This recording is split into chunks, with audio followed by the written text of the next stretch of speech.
नमस्कार, सत श्री अकाल। आज श्री आईवीएफ के फेसबुक पेज पे आज आप सबका फिर से स्वागत है।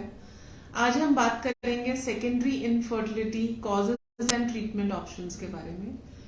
तो उसके बारे में बात करने से पहले हम ये बात करते हैं कि सेकेंडरी इनफर्टिलिटी होता क्या है। सेकेंडरी मीन्स अगर आपका पहले कभी भी एक बार भी प्रेगनेंसी हुई हो नेचुरली, तो इसको हम सेकेंडरी इनफर्टिलिटी कंसिडर करेंगे। प्राइमरी मीन्स आज तक कभी आपको कभी कंसीव ना हुआ हो। So secondary infertility doesn't mean कि सक्सेसफुल प्रेगनेंसी ही होनी चाहिए, पहले बच्चा होना ही चाहिए। पहले कोई एबॉर्शन भी हुआ है, कोई एक्टोपिक प्रेगनेंसी भी हुई है, उसको भी हम सेकेंडरी इनफर्टिलिटी की तरह ही ट्रीट करते हैं पेशेंट को। क्योंकि अगर पेशेंट नेचुरली कंसीव किया है तो हमें उसके ट्रीटमेंट ऑप्शंस अलग तरह से सोचने पड़ते हैं पेशेंट के लिए। अब अगर हम बात करें कॉजेज, सो कॉजेज सेम प्राइमरी इनफर्टिलिटी की तरह हम पेशेंट के लिए प्लान करेंगे।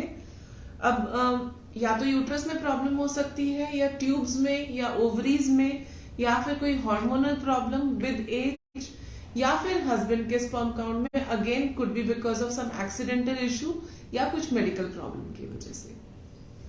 सो एक एक करके डिस्कस करते हैं।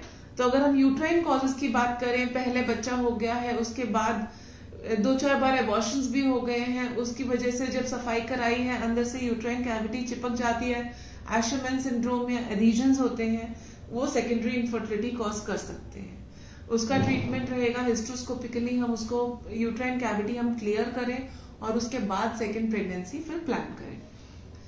और यूट्राइन कॉजेज में पेल्विक ट्यूबरकुलोसिस भी हो सकता है कि टीबी की वजह से प्रेगनेंसी नहीं हो रही है। सो ऐसे में टीबी के मेडिकेशन देने के बाद पेशेंट फिर एंडोमेट्रियम बना के फिर प्रेगनेंसी ट्राई कर सकता है। Next is tubal cause.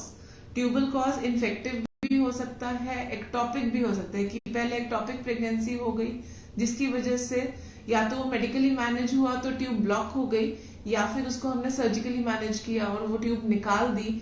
तो एक साइड की ट्यूब अगर एब्सेंट है, या कभी कभार दो बार एक्टोपिक होता है पेशेंट को, दोनों साइड की ट्यूब्स आर नॉन फंक्शनल, तो ऐसे केसेस में पेशेंट को आईवीएफ की तरफ जाना पड़ता है। अगर हम थर्ड फैक्टर की बात करते हैं जो ओवेरियन है, कुछ पेशेंट्स आजकल बहुत आते हैं कि पहले एक बच्चा है लेकिन उसके बाद प्रेगनेंसी नहीं हो रही है, पीरियड्स भी रेगुलर नहीं है, सो प्रीमेच्योर ओवेरियन फेलियर या poor ovarian reserve, even severe PCOD बढ़ जाता है। पहले व्हेन यू आर यंग आप मैनेज कर लेते हैं चीजें, एंड पीसीओडी फिर भी माइल्ड फॉर्म में रहता है, पेशेंट एक बार कंसीव कर जाता है, एक बच्चा हो जाता है और बाद में पीसीओडी सिवियर हो जाता है तो ओव्यूलेशन नहीं हो रही है।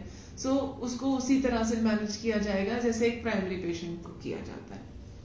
अब हम स्पर्म फैक्टर पे आते हैं। स्पर्म फैक्टर में जैसे पेशेंट का पहले स्पर्म काउंट अच्छा था, but due to changes in the lifestyle आपने जिम ज्वाइन किया, कुछ स्टेरॉइड्स लेने शुरू किए जिसकी वजह से sperm count suddenly goes down, तो उसके लिए भी अगेन हम पेशेंट को सप्लीमेंट्स पे डाल सकते हैं, टेल हिम टू अवॉइड दो स्टेरॉइड्स, एक हेल्दी डाइट पे डाल सकते हैं, and results can become better.